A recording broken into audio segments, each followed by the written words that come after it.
Sejam bem-vindos a esse material. Essa é uma aula preparada para os estudantes do Seminário Brasil Central Presbiteriano e você é bem-vindo. Se quiser participar conosco, tem todo o material disponível aí também no YouTube, outras aulas, e você pode ter acesso a essas aulas e participar sempre que necessário, sempre que quiser. Eu queria começar dizendo que se você também quiser compartilhar esse material, ele está disponível, de repente você gostaria de passar isso adiante, fique à vontade também, ele está aberto aí para quem quiser fazer isso aí, ok? Hoje eu vou falar sobre o perfil e os dons e habilidades do plantador de igreja. E eu começaria dizendo o seguinte, que a coisa mais importante numa plantação de igreja é o plantador de igreja. Em geral, nós gastamos muito dinheiro com reforma, com construção, com aluguel, com planejamento, mas nós gastamos muito pouco dinheiro com o obreiro. Nós olhamos o obreiro mais barato, essa é uma estratégia complicadíssima, a gente escolhe o pior candidato, manda para o pior campo, dá o pior salário e, obviamente, nós produzimos as piores igrejas.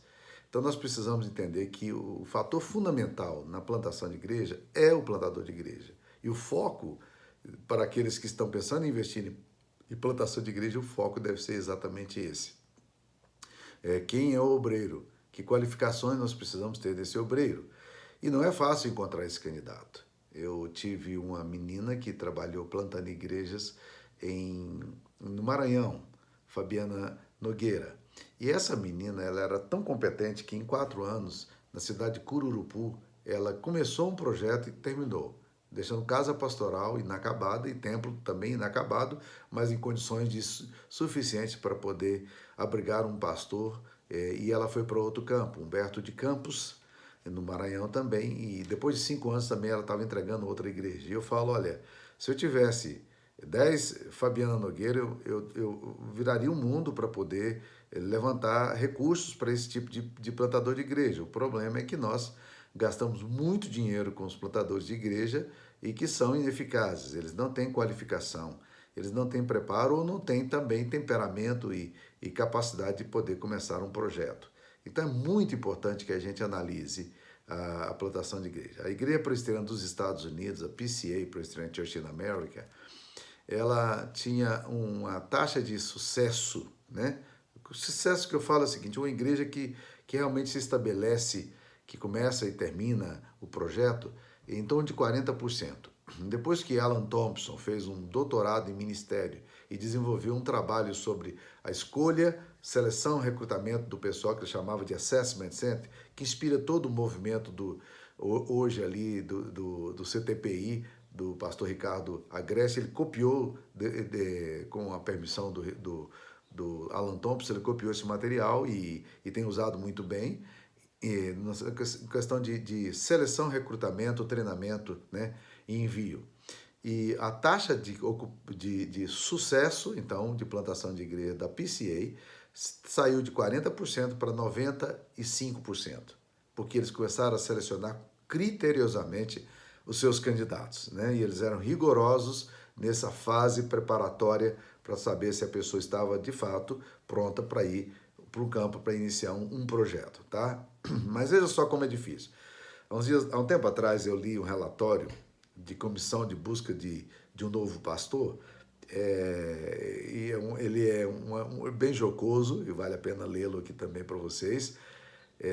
Eu traduzi esse material algum tempo atrás e achei fantástico. Diz o seguinte, lá nos Estados Unidos, quando um pastor da igreja presbiteriana sai da igreja, ele anuncia para a igreja, estou saindo semana que vem, mês que vem, e assim, coisa rápida, não é como aqui que você anuncia por um ano antecipadamente, né? E aí cria-se o chamado pulpit vacancy, que é a vacância do púlpito. E as pessoas, então, a igreja nomeia uma comissão de procura de um novo pastor, e essa comissão mista, de liderança, mulheres e tudo, se reúne para estabelecer o perfil do candidato, e eles criam esse perfil, e a partir do perfil, então, eles vão atrás desse candidato. E aí veio um relatório, esse aqui é fictício, naturalmente, né? Veio o relatório da comissão de busca de um novo pastor. O que eles disseram? Vamos lá, né? Primeira coisa que eles disseram: depois de alguns meses de pesquisa, a comissão de procura de um novo pastor para a nossa igreja não tem um relatório muito encorajador para dar. Infelizmente, não temos sido hábeis para encontrar um candidato adequado à igreja, embora estejamos considerando um deles. Nós apreciamos todas as sugestões dos membros e temos tentado contato com cada um dos que foram sugeridos. Temos mantido entrevistas, buscado referências e o relatório a seguir é um relatório confidencial. Adão, primeiro candidato Adão. Um bom homem, mas tem problemas com sua esposa. Uma das informações que tivemos é que ele e a sua mulher gostam de ficar andando nus entre as árvores da floresta. Então não serve para nós. Segundo, Noé. Foi pastor durante 120 anos, mas não há sinais de que alguém tenha se convertido.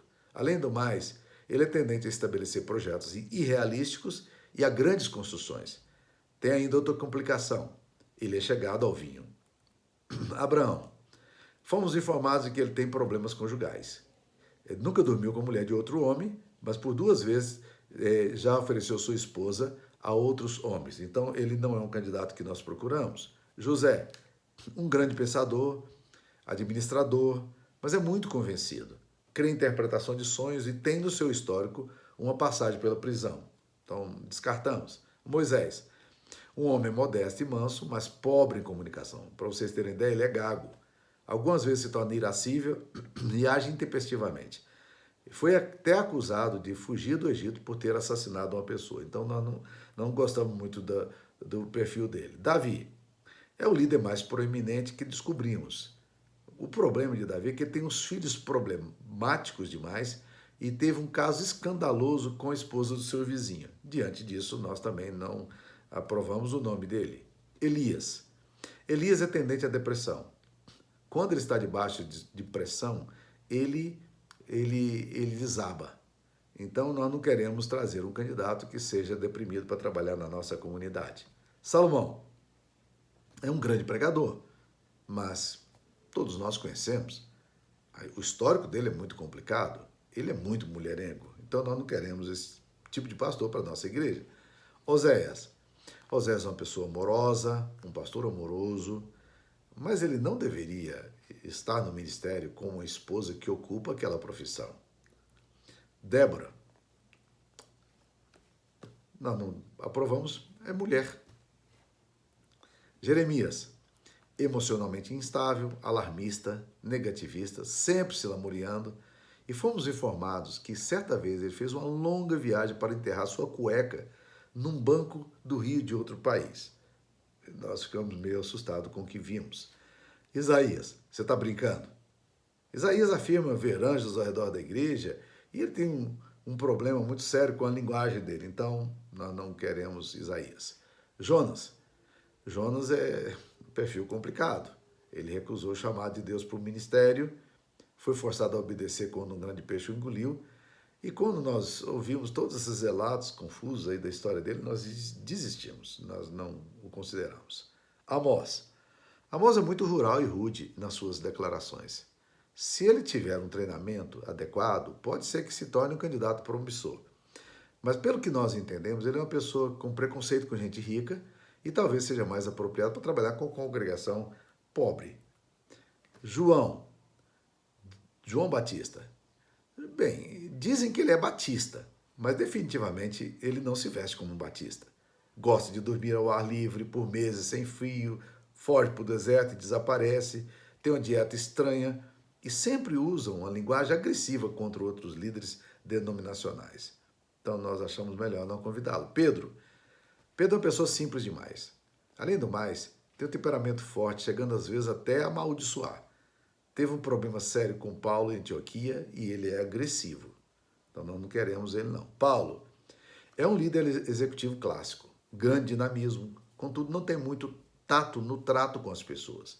Não conseguiu perdoar um líder novo no seu ministério por ter falhado e costuma ter uma tendência de pregar a noite inteira em longos e intermináveis sermões. Então nós descartamos o nome dele. Timóteo.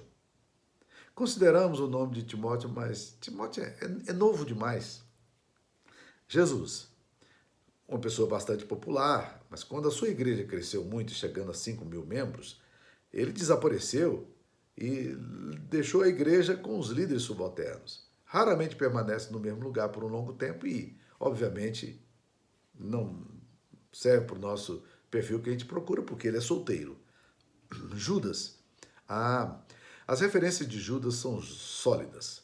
Ele é um conservador, ele é atento às coisas que acontecem ao seu redor, tem boas relações com as pessoas de outras denominações e sabe administrar o dinheiro.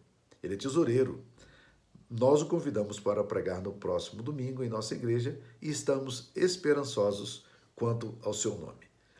Essa historieta aí que eu vi, achei interessante, é só para a gente poder ter ideia de como não é fácil, meus queridos, encontrar uma pessoa que possa realmente cumprir a solicitação dos dons e habilidades de um plantador de igreja. Esse perfil do plantador de igreja é alguma coisa muito complicada. Mas vamos lá. Primeira coisa que eu diria no perfil de um plantador de igreja é a espiritualidade sólida. Nós queremos um homem que ame a palavra, que tem uma vida de oração e tem uma vida de santidade. Não é necessário dizer que a nossa igreja, a igreja reformada, prima muito pela questão da exposição fiel das escrituras sagradas. Nós não cremos nenhum outro valor por onde começar, a não ser tendo como fundamento a Bíblia Sagrada. Se essa pessoa é uma pessoa que ama a palavra de Deus, obviamente ela vai pregar com temor, pregar com reverência e assim por diante. Outra coisa que nós queremos é uma pessoa que tem uma vida de oração regular, uma pessoa que tem a vida devocional, uma pessoa que anseia por santidade. Esses três perfis aí na espiritualidade sólida eles são fundamentais quando a gente pensa no perfil de um candidato. Um outro aspecto que nós diríamos é integridade. Essa integridade tem que ir em 4 áreas. É a integridade nas finanças, na sexualidade, na linguagem e na honestidade. Então, nas finanças, primeira coisa que nós diríamos, ele precisa ser íntegro em relação à administração do dinheiro. Infelizmente, nós estamos cansados de ver, no Brasil e fora do Brasil, escândalos envolvendo pastores, às vezes com nomes muito respeitados, escândalos financeiros. São pessoas que lidam com o dinheiro da igreja como se fosse dinheiro dele e começa a ter graves problemas, né, com relação a isso aí. A integridade financeira ela é fundamental para qualquer perfil de candidato. Um homem que não paga as contas, um homem que não cumpre os seus propósitos com a palavra, com aquilo que diz, certamente não é o tipo de pessoa que deveria estar plantando a igreja. Ele vai ter muita dificuldade e em qualquer pastorado onde ele estiver, se ele é um homem confuso financeiramente, isso vai trazer grandes implicações. Sexualidade. Existem 2 áreas que normalmente trazem disciplinas sobre o pastoreio, porque são áreas mais perceptíveis. Uma delas é finanças e outra área é sexualidade, né? Obviamente, pessoas que têm problemas muito sérios na sexualidade ou pessoas infiéis, pessoas que estão sempre com comportamentos escuros, com malícia, esse tipo de gente não serve para o pastoreio. E nós não queremos esse tipo de pessoa que tenha uma perda da credibilidade justamente na área da sexualidade. Outra coisa importante é a linguagem. Eu não sei quanto a vocês, mas uma das coisas que eu tenho aprendido é o seguinte: eu tenho muita dificuldade com pastores que contam piadas sujas, né? Gosto de pastores engraçados, não sou contra pastores que gostam de brincar, né? Aliás, eu gosto muito de uma frase de uma das santas aí da Idade Média, que ela dizia o seguinte: Deus me livre dos santos de cara amarrada, né? Então, na verdade, a gente precisa de gente alegre, gente não precisa de gente mal-humorada, né? Mas, meus queridos irmãos, quando eu ouço um pastor contando uma piada suja ou fazendo algumas insinuações maliciosas, eu perco o respeito por essa pessoa facilmente, tá? Isso é uma coisa que, para mim, é extremamente importante e acho que deve ser considerado na escolha de um futuro obreiro, é a questão da linguagem. Ele usa uma linguagem santa, ele é um homem que, ao falar, ele fala com propriedade. A Bíblia afirma que o homem fala daquilo que o coração está cheio. Então, se o coração está cheio de malícia, o coração está cheio de luxúria, é natural que isso se expresse na sua própria linguagem. E na área da integridade também falamos da honestidade. Honestidade tem a ver com honestidade naquilo que fala, né? Uma pessoa de verdade, uma pessoa que você pode confiar nela. Eu gosto de brincar dizendo que eu conheci algumas pessoas na minha vida que eu sou capaz de dar o meu cartão de crédito, sou capaz de dar o meu CPF, sou capaz de dar minhas senhas para elas, porque eu não tenho eu tenho absoluta certeza da integridade dessa pessoa. E há determinadas pessoas que eu admiro como líderes, mas que não creio na honestidade delas. E a honestidade tem a ver exatamente com isso aí, a gente precisa considerar. Um outro aspecto importante é a questão do chamado. O chamado é algo muito complexo. Por quê? Porque o chamado tem dois componentes. O componente da subjetividade e da objetividade. Deixa eu falar da subjetividade. A subjetividade do chamado tem a ver com a pessoa que entende que Deus está chamando para esse tipo de ministério ou para a plantação de igreja. E isso é muito complicado porque eu me lembro de um dia uma pessoa me procurando, dizendo que ela tinha chamado para o ministério. E eu olhei para ela e eu disse para ela, era minha ovelha, eu disse para ela, olha, eu não vejo em você nenhum chamado para o pastoreio. Me desculpe, mas não tem. Você não tem compromisso com a igreja local, você não vem à escola dominical, você não lidera a igreja, você é ausente e mais do que isso, você conspira contra a programação da mocidade no sábado à noite. Porque ele fazia o seguinte, quando às vezes tinha reunião da mocidade, ele ia lá na igreja e chamava alguns moços que vinham para fora, porque ele tinha um programa na casa ou algum outro lugar, ele queria levar os caras para a igreja, para fora, e aquele cara saía e não voltava mais. Eu falei, ele conspira contra o trabalho, né?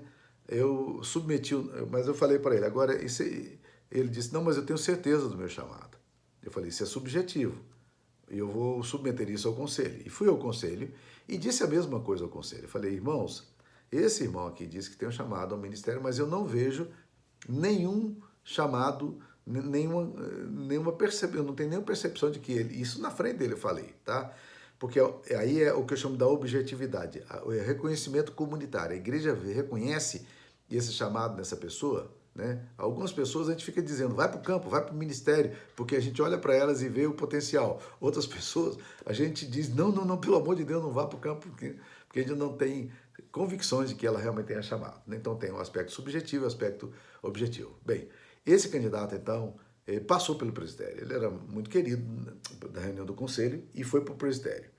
Na reunião do presbitério, eu disse ao presbitério a mesma coisa. Eu falei, olha, eu não vejo chamado nele. O conselho da minha igreja resolveu encaminhá-lo ao presbitério e vocês decidem o que vocês vão fazer. E o presbitério, entre as idas e vindas, conversas e tal, acabou aprovando o nome desse rapaz. Durante muito tempo ele não conseguia se encaixar no ministério, né? E eventualmente nunca foi pastor, né? Mas hoje é um homem muito especial para o meu coração, gosto muito dele, né? Tenho um apreço muito grande por sua vida e ele é uma bênção para a nossa igreja, mas ele não exerce o pastoreio no sentido mais estrito da palavra, né? Ele é professor universitário e é uma bênção, mas assim, eu nunca vi a objetividade do chamado dele e isso é um negócio muito complicado, porque a gente como líder tem que lidar com essas pessoas que se voluntariam para uma determinada função que a gente não vê nenhum perfil ali estabelecido, né? E dentro do chamado ainda eu colocaria a questão da capacitação para o chamado. Há um ditado que diz o seguinte, Deus não escolhe os capacitados, mas capacita os escolhidos. Isso é uma grande verdade, tá? Deus, muitas vezes você vê pessoas simples na sua comunidade, né? Mas com um enorme potencial de agregar, de evangelizar, de discipular, né? E às vezes vai para o campo, não é uma pessoa um grande expoente de pregação, mas é um homem cheio do Espírito Santo e que vai fazer um grande trabalho, né? Porque Deus resolve abençoar esse tipo de projeto, né? Então está aí a questão do chamado. Existem algumas motivações que eu chamo de negativas para ir para plantação de igreja. Um deles é não ter nenhum outro chamado. Isso está acontecendo demais hoje. Os presbitérios estão na vibe de plantar igreja, as igrejas locais estão falando de plantação de igreja, e as pessoas vão plantar igrejas. E aí, o que acontece? Às vezes a pessoa termina o seminário, ou ela está no campo, ela não tem convite nenhum para nenhuma igreja, e como os pastores e colegas de presbitério são muito fisiologistas, né? São muito corporativistas, o que acontece? A gente fala assim, rapaz, vamos plantar a igreja lá naquela cidade tal, naquele bairro tal, e vamos colocar o fulano tal que está sem campo lá. Ele está indo para esse lugar porque ele não tem nenhum outro chamado. Isso é um desastre. Isso é um desastre. Ele não conseguiu fazer um ministério positivo em nenhum outro lugar. Por isso que ele não está tendo campo. Ele não está tendo convite. Então agora você pega essa pessoa e você coloca para plantar a igreja, que é um desafio muito maior do que pastorear uma comunidade local. Segunda coisa, muitas pessoas podem ir para plantar igreja em busca de glória pessoal. Isso pode acontecer. A pessoa, ela quer mostrar que ela pode. Ela quer convencer o presbitério, a convenção, que ela pode, né? E ela está de olho em algum projeto, porque aquele projeto pode dar visibilidade para ela, e ela busca a resolução do seu problema ali, buscando essa glória pessoal através da plantação de igreja. Pode ser também uma motivação negativa. Terceira motivação negativa é fuga de tensões ministeriais. Eu já vi colegas dizendo, não, eu não quero mais pastorear a igreja agora mais, não, eu quero plantar a igreja. Por quê? Porque as experiências anteriores foram de muita tensão, muitos conflitos, não administrados, e sofreu muito, e ele acha que agora ele vai para um campo e que nesse campo agora não haverá problema. Uma vez eu estava mudando de campo e um presbítero muito querido meu disse o seguinte, pastor, o senhor está indo embora, né? Deixando os pepinos para trás, né? E eu virei para ele e falei, mas para onde eu vou vai ter pepino também. Aí ele brincou comigo dizendo, mas é pepino de horta nova. E eu respondi para ele, mas pepino de horta nova tem gosto diferente de pepino de horta velha? Né? É isso que nós precisamos entender. Você vai ter tensões ministeriais por onde se passar. Sempre haverá oposição. Sempre vai ter que administrar conflito. Você não vai ter uma igreja que vai sempre dizer sim, sim, sim, né? Historicamente, por você ter ideia, nos Estados Unidos, eles afirmam que depois de 3 anos que você começa a plantação de igreja com um grupo pequeno ali, depois de 3 anos, só 3 anos, apenas 20% das pessoas que começaram com você permanecem contigo. E muitas delas saem por conflitos, por divergências, né? Então, a motivação negativa de plantar a igreja para a fuga de tensões ministeriais pode ser um problema. E por último, pode ser conveniência pessoal, né? Que eu chamo também de motivação negativa, porque o que acontece? Imagina a situação de um obreiro que vive do ministério, ele recebe o salário da sua igreja, que de repente ele é mandado embora e não tem campo para ele. Então, de qualquer lugar para onde ele for, e que ele tenha um salário garantido, isso pode ser uma baita conveniência para ele. Mas essas conveniências pessoais podem custar caro para você e para aquelas pessoas que estão colocando recursos. Então, no perfil de plantador de igreja, é muito importante a gente considerar essa questão, tá? Quais são as motivações positivas para o plantador de igreja? Primeiro, desejo de promover a glória de Deus. Ele olha para a igreja como a menina dos olhos de Deus, ele olha para a igreja com paixão pela igreja local, ele olha para uma comunidade entendendo que plantar a igreja é a melhor estratégia de evangelização e de que vidas poderão ser alcançadas, que pessoas, que naquele lugar ali haverá ministração para muitas famílias, muitas vidas, e que ele pode, com o ministério dele, fazer isso. Esse desejo de promover e trazer glória para o nome de Deus é uma motivação maravilhosa. Segunda coisa, busca por um ministério diferenciado. Deixa eu tentar explicar isso aqui.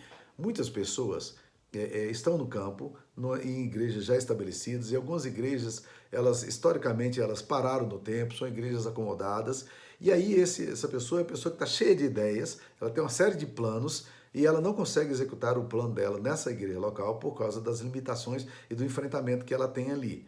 Então ela diz, cara, eu queria uma estratégia nova, uma abordagem nova, um meio novo de fazer, e eu só vou conseguir fazer isso aqui se eu plantar uma igreja que tem uma filosofia e uma missão de uma forma diferente. E aí ele vai para o campo com essa mentalidade de tentar alcançar um nicho, um perfil de pessoas que, na verdade, não seriam alcançadas pelas comunidades presentes já estabelecidas. E ele vai. Isso para mim é uma motivação positiva. Terceira coisa, desejo também de criar um ministério inovativo. Tem a ver com esse ministério diferenciado aí, né? E, por último, aproveitar as oportunidades da cidade do reino. Você olha para a cidade, você fala, rapaz, puxa vida, se nós plantássemos uma igreja aqui, seria uma coisa tão boa. Isso aconteceu comigo alguns anos atrás, há uns 10 anos atrás, quando eu vi o campo, o bairro de Jundiaí, o melhor bairro da cidade, sem nenhuma igreja presbiteriana, e eu disse, não, eu vou plantar uma igreja nesse local aqui, né? E eu mesmo me dispus de fazer uma dobradinha. Eu pregava às 18h30 na congregação, às 18 horas na congregação, e às 19h30 eu pregava na minha igreja. O mesmo sermão que eu pregava numa, eu pregava noutra, e tentando atrair o quê? As pessoas que daquela região ali, e graças a Deus, 2 anos e meio depois, uma igreja ficou estabelecida ali naquele local, e está lá até hoje, graças a Deus. Então, olhar para a cidade e ver as potencialidades, possibilidades da cidade e do reino de Deus. Então, esse perfil é alguma coisa muito importante, né? Quarta coisa que eu diria, meus queridos irmãos, ainda no perfil do plantador de igreja, né, os dons e habilidades, é que ele seja visionário. E faça aqui uma diferença entre visionário e sonhador. Tanto o sonhador é aquela pessoa que vê as coisas lá na frente, ele quer alguma coisa grandiosa, ele imagina como é que será, e ele tem todo o escopo de sonho na cabeça dele. Só que ele não tem o que eu chamo de os degraus. Ele precisa escalar até chegar lá. Sair daqui desse lugar para chegar a esse lugar aqui não é alguma coisa muito fácil. O visionário, porém, ele só vê o alvo, ele não vê que estratégia, ele não estabelece os caminhos para ele chegar no alvo que ele quer, que ele tem projetado. Então, aí para mim, a melhor palavra não seria exatamente o sonhador, seria o visionário. Porque o visionário, ele entende os processos que estão relacionados à plantação de igreja. E ele, então, entende que para chegar nesse lugar aqui, ele precisa de uma série de passos. E esses passos, esse processo, ele é fundamental, né? E a visão dele é a antecipação do futuro. Mas o futuro ainda não existe. Então, como é que eu faço para chegar onde eu quero chegar? Eu quero uma igreja com essa cara, com esse perfil, mas eu tenho uma série de coisas para poder superar aqui até chegar lá. Então, para mim, um perfil de um visionário é muito importante na plantação de igreja. É uma pessoa que sonha, né? O coração dele está voltado para isso aí, né? A quinta coisa, interiormente motivado. Eu tenho percebido que há muitos obreiros desmotivados e por isso são derrotados por antecipação. Quando eles vão para o campo, eles não têm motivação nenhuma. Eles foram designados pelo presbitério. Ou eles foram porque não havia outra alternativa para eles. Mas o coração deles não está lá. Por isso que eu tenho uma palestra que eu falo do fator X, o diferencial na plantação de igreja. Para mim, o que faz diferença, e nos Estados Unidos, Coreia estão fazendo muito isso aí, o que faz diferença para a plantação de igrejas é exatamente o fato de que o obreiro, ele olha para o campo e ele está profundamente motivado. E ele está indo para aquele campo ali porque ele está com o coração cheio de alegria para poder fazer o trabalho dele. O apóstolo Paulo fala em 1 Coríntios capítulo 9, versículo 10, o seguinte: o que semeia, cumpre fazê-lo com esperança. Então, se você semeia a palavra, mas você não tem esperança, você planta a igreja, mas você não está motivado, certamente você não vai conseguir efetividade. Charles Spurgeon, Spurgeon fala no livro dele, O Chamado do Ministério, um livrinho muito interessante em hiperetologia, a questão da vocação ministerial, e ele afirma que um determinado seminarista o procurou, dizendo-lhe o seguinte: pastor, por que quando o senhor prega e faz o apelo, várias pessoas vêm à frente, e quando eu faço apelo, as pessoas não respondem? Ele diz assim: quando você faz o apelo, você crê que as pessoas vão se entregar mesmo a Jesus? Você está convencido de que a palavra surtiu efeito no coração das pessoas? Ele disse: às vezes sim, às vezes não. Ele disse: então não é de se admirar que você tenha tão pouca efetividade.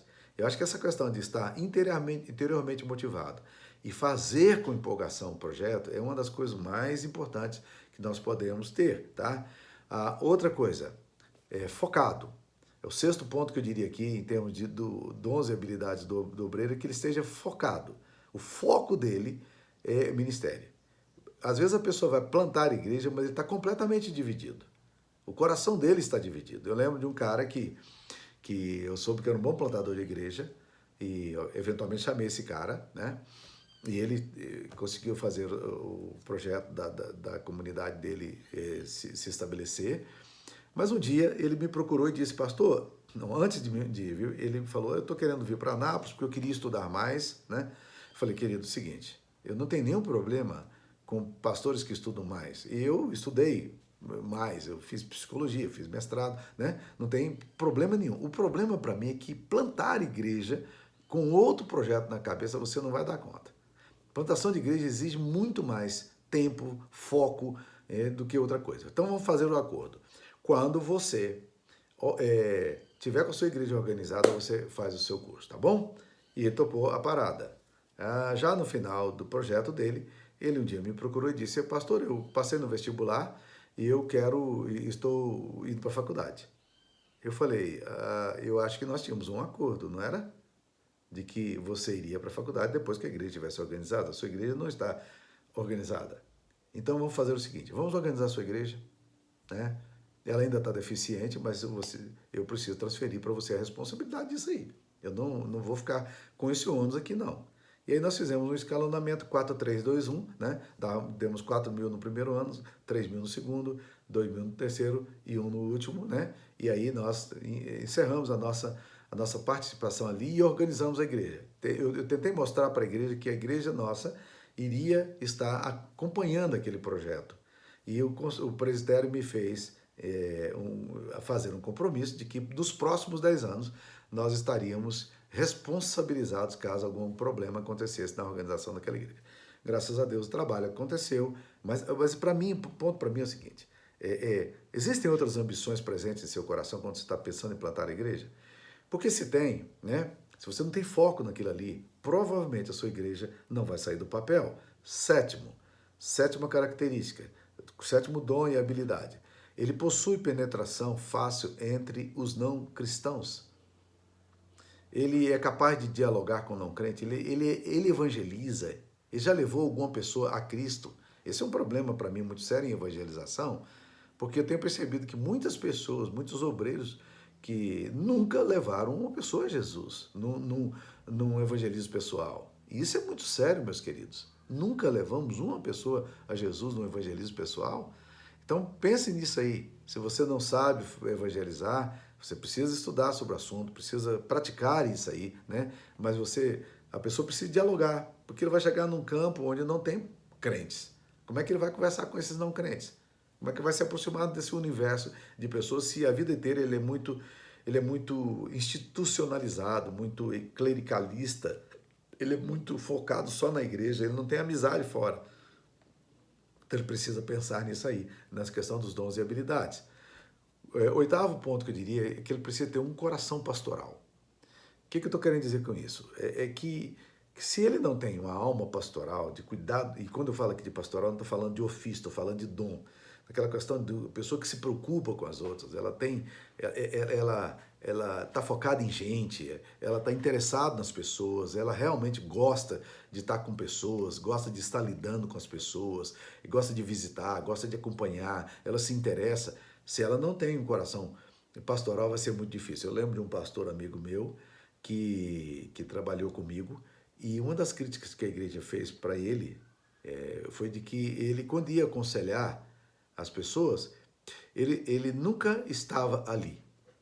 Ele estava pensando em outras coisas, a pessoa está falando blá, blá, blá, blá, blá, blá, blá, blá, blá, blá. Ele não quer ouvir, ele não para ouvir, ele não tem foco pastoral, né? E há pessoas que não, há homens que vão para o ministério e não gostam de gente, não gostam de gente, e aí, como é que faz? Como é que você é um pastor se você não gosta de ovelha, né? E isso é alguma coisa que me preocupa muito na questão do pastoreio, porque se você vai plantar a igreja, mas você não gosta de pessoas, fica bem complicado, não fica? Versatilidade.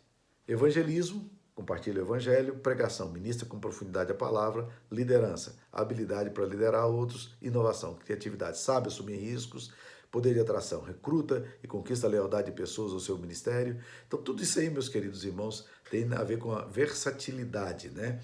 Eu só queria dizer que o plantador de igreja, e vou pegar o foco aqui de liderança, né? É a habilidade para liderar outros, porque o plantador de igreja tem que ser um cara atraente, ele tem que ser um cara carismático. As pessoas precisam olhar nele e saber que vale a pena seguir esse líder aí, né? Então nós precisamos entender isso aí. Outra coisa que me chama a atenção é o poder de atração. Ele recruta e conquista a lealdade de pessoas ao seu ministério. Pessoas chegam para ele, ficam com ele, porque entendem que ele é uma pessoa séria e olham a seriedade dele, né? Isso é versatilidade, né? Ele também precisa ter uma estrutura familiar sólida. Às vezes você traz um pastor que não tem família. Ele tem família, mas família toda quebrada. E lembra um princípio de Paulo, que fala que o presbítero que não cria os filhos sobre disciplina e temor do Senhor, não poderia ser presbítero. Então, a mesma coisa aplica ao pastoreio. Se você é um pastor que não tem uma estrutura familiar sólida, o negócio é muito complicado. O caso extremo que eu vi foi de um pastor lá nos Estados Unidos, um pastor americano que veio para o Assessment, para aquele projeto do Alan Thompson que eu citei no início, né? E quando ele chegou ali, ele trouxe a esposa, vieram os dois juntos e tal, para aquela convenção, para aquele congresso, e de repente as perguntas estão focadas e tal, e a mulher virou e falou assim, mas espera aí, qual é o propósito desse encontro aqui mesmo? Porque o meu marido me trouxe para o encontro e tal, disse que estava tudo pago e que nós tínhamos sido convidados, e eu vim. Mas ele não me falou que nós estamos indo para um campo para plantar igreja, ou seja, ele nem sequer tinha compartilhado com a esposa o alvo dele, que era plantar igreja. Então, imagina uma situação absolutamente dantesca, né? Estranha, né? Mas é o que pode acontecer, às vezes está tão distante, né? Em relação a isso aí. 11ª característica, relacionamento. Fácil de atrair a outros, é acessível, é fraterno, é hospitaleiro. Eu vou falar um pouco mais de hospitalidade quando falar da família do plantador de igreja, tá? Fé. Ele olha para as possibilidades, essa é uma das características que eu gostaria de colocar também. Ele olha para as possibilidades, ele crê na intervenção sobrenatural de Deus, ele realmente acredita que algo pode ser feito. Isso se chama ousadia. Fé é a capacidade de crer no invisível, é de crer em coisas que não existem, é de olhar para um campo insólito, para um pequeno ministério e sonhar com alguma coisa que Deus pode fazer ali naquele lugar. Se a pessoa não tem fé, se ela não acredita na intervenção sobrenatural de Deus no ministério dela, se ela não acredita que é possível alguma coisa acontecer de excepcional, certamente ela vai ter muitos problemas, tá? Então eu queria parar por aqui. Existem outras qualidades, mas eu não tenho tempo e não acho que é adequado a gente continuar falando mais sobre esse assunto, uma vez de que o nosso tempo está praticamente esgotado aí, né? Mas eu queria dizer o seguinte, vá para o campo. Se você tem um chamado pastoral para plantar a igreja, vá no campo crendo que antes de você chegar no campo, Deus já chegou ali naquele lugar. Então isso é crer na intervenção sobrenatural de Deus. Eu não estou sozinho nesse lugar. O Senhor já me chamou para esse lugar aqui. O Senhor está adiante de mim. E eu queria que vocês considerassem essas questões. Deus abençoe cada um de vocês. E eu espero que isso tenha edificado a vida de vocês. E se você quiser compartilhar isso aí com outra pessoa, com o seu pastor, ou com quem quer que seja, um amigo aí, vale a pena dar uma compartilhada aí, viu? Deus te abençoe. Fique na paz do Senhor.